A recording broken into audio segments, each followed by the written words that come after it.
Okay, so we're ready now to introduce the stages of cellular respiration. Just to review, remember cellular respiration is this process of degrading glucose in the presence of oxygen to extract energy from it to make ATP. All right, it's a complicated process, and so we've divided it up into three basic steps that will help to sort of divide up the complicated process and make it a little bit easier to understand. What I've done also is I've kept the color coding from your textbooks in the slides as well. So anything that's color coded in sort of a blue color, that is attributed to glycolysis. Anything that is sort of an orange color, this is the second stage of cellular respiration, which is pyruvate oxidation and the citric acid cycle. And then the third stage is in purple, and this is called oxidative phosphorylation. Okay, so just as an overview, right? The first two stages, glycolysis and pyruvate oxidation plus the citric acid cycle, these two main chunks are what will take the original 6-carbon glucose molecule and completely degrade it down to 6 molecules of carbon dioxide. In the process, energy is extracted. Some of the energy extracted from the molecule will be directly used to make ATP, and some of it is actually held onto as those high energy electrons that the NADH is carrying. The last stage, oxidative phosphorylation, this is where those electrons that are being carried by the electron carriers are actually cashed in, and they give up their energy, and that energy is used then to make a lot of ATP, right? Okay, so that's the general idea. Glycolysis, the first stage, will break down the glucose into 2 molecules of pyruvate. So it initiates the process of breaking down the glucose. And then the second stage, which happens essentially in 2 parts, pyruvate oxidation followed by the citric acid cycle, that will complete the degradation of the glucose. And then oxidative phosphorylation is where you have the electron transport chain and another process that's called chemiosmosis. And this is the part where the majority of the ATP is produced. Okay, this next sort of sequence of slides will show you where in the cell the 3 main stages of cellular respiration take place. So we start out with glycolysis in blue. Now glycolysis, this actually takes place outside of the mitochondria, just floating around in the cytosol. And this is where we initiate the breakdown of glucose. So glucose is a 6-carbon molecule, and the whole purpose of glycolysis is to take that 6-carbon molecule and to break it in half to form 2 3-carbon molecules that are called pyruvate. In the process, a little bit of ATP is produced, right? So you can see here glucose broken down to pyruvate, a little bit of ATP is produced, and then a few of those high energy electrons are removed from the glucose and given to NAD+ to make NADH. And the NADH again will carry those electrons to the last stage of cellular respiration. Once the pyruvate has been made, we have those 2 3-carbon molecules. There's still a lot of energy left in them. So they will, one at a time, go into the mitochondria, and they enter the second stage of cellular respiration, which happens again in 2 parts. The first part is called pyruvate oxidation. This is kind of like the entryway to the citric acid cycle, which finishes the degradation of the glucose. So during pyruvate oxidation, pyruvate will be converted to a molecule that's called acetyl-CoA. Acetyl-CoA can then feed into the citric acid cycle. Again, this is a cycle, so we'll have to talk about what makes it cyclical.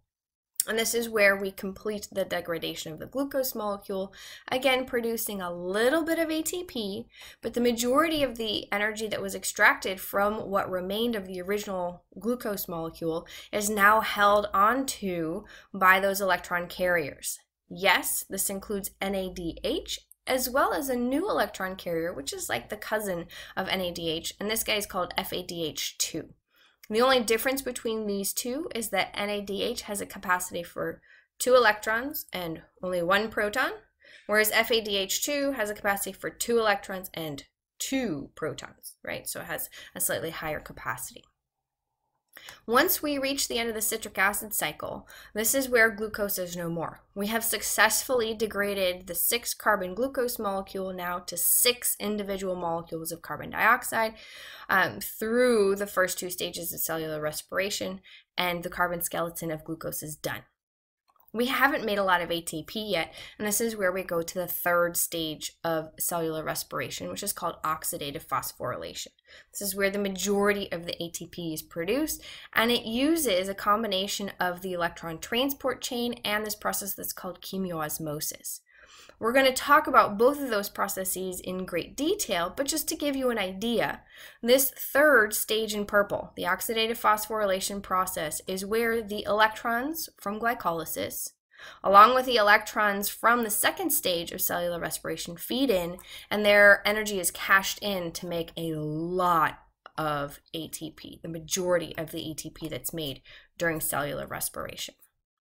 Okay, at this point, I would like to show you a cellular respiration animation. It's available actually on Canvas, so you guys can stop this video, go ahead and check out that cellular respiration animation. It'll take you through the main points of the process of cellular respiration. And you guys, I would actually encourage you to watch it a couple of times as you progress through the lecture material, as you anticipate studying for your quiz and your exam. The more times you watch it, probably the more information, the more details you'll catch on to.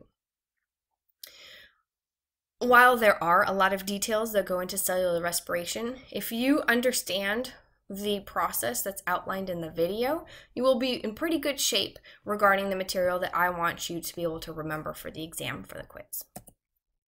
Okay, so before we can get into the individual steps of cellular respiration, the actual individual chemical reactions, let's just grossly talk about when is ATP produced and how exactly is it produced during the 3 stages of cellular respiration, because it's not all the same. So in the first 2 stages, in glycolysis and in the citric acid cycle, there is a small amount of ATP that's produced. The process that produces it is called substrate-level phosphorylation. It's a really big term. Let's pick it apart, right? So we know that a substrate, right, is going to be a molecule on which an enzyme acts to produce products for a chemical reaction. So if this is substrate-level phosphorylation, there's a good indication that there is going to be some substrate that's phosphorylated, and that will be involved somehow in producing the ATP. And that's in fact exactly what takes place in glycolysis in the citric acid cycle to make those few ATPs that are made at that point. So the process of substrate-level phosphorylation is outlined down here below. So we have an enzyme, right? And this enzyme is going to be essentially catalyzing a chemical reaction within either glycolysis or the citric acid cycle. And what the enzyme can do is it can recognize a phosphorylated substrate molecule, probably one of the intermediates of the pathway of glycolysis or the pathway of the citric acid cycle. And the enzyme's going to say, hey, substrate, you have this phosphate group, but you know what? You don't need it. Let's take it off of you and let's give it an ADP instead. When you add a 3rd phosphate to an adenosine diphosphate molecule, you end up making ATP, and you release now the product, which happens to lack the phosphate group because you transferred it from the substrate over to the ADP to make the ATP. Right? And so I will point out as we go through glycolysis or the citric acid cycle where those steps take place so you can see which molecules are involved in this process of making the ATP during those first 2 stages of cell respiration. The majority of the ATP, though, production of ATP takes place in the last stage, in oxidative phosphorylation. Right? So 90% of the ATP is generated at the very end. And this process is essentially an oxidative process that adds the phosphate group to the adenosine diphosphate, or the ADP. And this particular process of making ATP is catalyzed by an enzyme that's called an ATPase, or ATP synthase. And ATP synthase gets its energy to make the ATP from redox reactions. So it gets the energy from these transfer of electrons, right? And so in total, when we take the ATPs that are produced in glycolysis, in the citric acid cycle, and in oxidative phosphorylation, for each molecule of glucose that makes its way all the way from the very beginning, all the way through the end of the citric acid cycle to be made into carbon dioxide, the body or the cell will produce about 32 molecules of ATP, right? So one glucose molecule will give you about 32 molecules of ATP. And why it's about 32? Well, there is some accounting issues that take place that don't really let us come up with a concrete digit for the number of molecules of ATP produced per glucose. And we'll talk about that at the end of the chapter when we have the entire process under our belts. Okay, so let's begin by going through the very first stage of cell respiration. This is glycolysis, right? So glycolysis, remember, this begins the breakdown of glucose. Glucose, lysis, to break, right? So this is essentially where you start to split the sugar, right? So glucose is a 6-carbon molecule. You're going to break it in half to form 2 3-carbon molecules of pyruvate. Glycolysis, it takes place as a series of steps. The first half of the steps are called the energy investment phase. And this is where the cell actually has to use its own ATP to get the reactions going, right? So this is an example where some of the reactions within a catabolic process are actually endergonic, right? We have to input energy to get them to take place. The second half of glycolysis is the energy payoff phase. So this is where we actually end up producing some ATP in glycolysis. And it's interesting to note that, first of all, glycolysis takes place in the cytosol, so it doesn't depend on a mitochondria. And number 2, it also doesn't depend on oxygen. So pretty much any organism could perform glycolysis to start the breakdown of these organic molecules to produce a little bit of ATP. Right? Doesn't require oxygen, doesn't take place in the mitochondria, happens out there in the cytosol. All right, so going back to sort of our touchstone slide, which shows you the 3 general phases of cell respiration and where they take place. So right now we're focusing on glycolysis. We're going to start the breakdown of glucose, make a little bit of ATP, and extract some of those high energy electrons to be funneled into oxidative phosphorylation. Okay, this slide is a fantastic slide to focus on. Yes, I will take you through all of the individual chemical reactions of glycolysis, but I don't expect you to learn all of them. What I want you to take away from us going through glycolysis is, what do you start with? What do you end up with? What is the point? All right?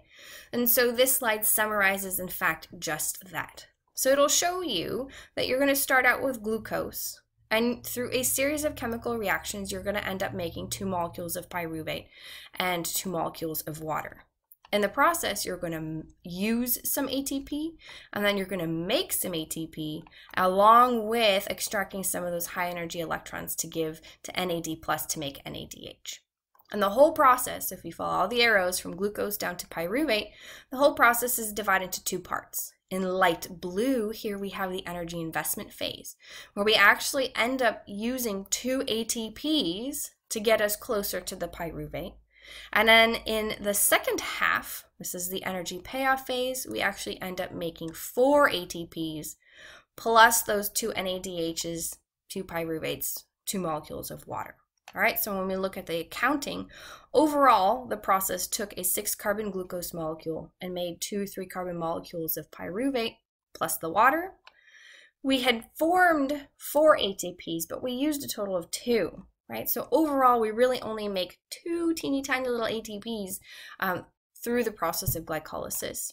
But we still do extract some extra energy in the form of those electrons, right? So 4 electrons are taken away from glucose, given to 2 NAD+ molecules to go ahead and convert them to NADH, right? To reduce them to NADH.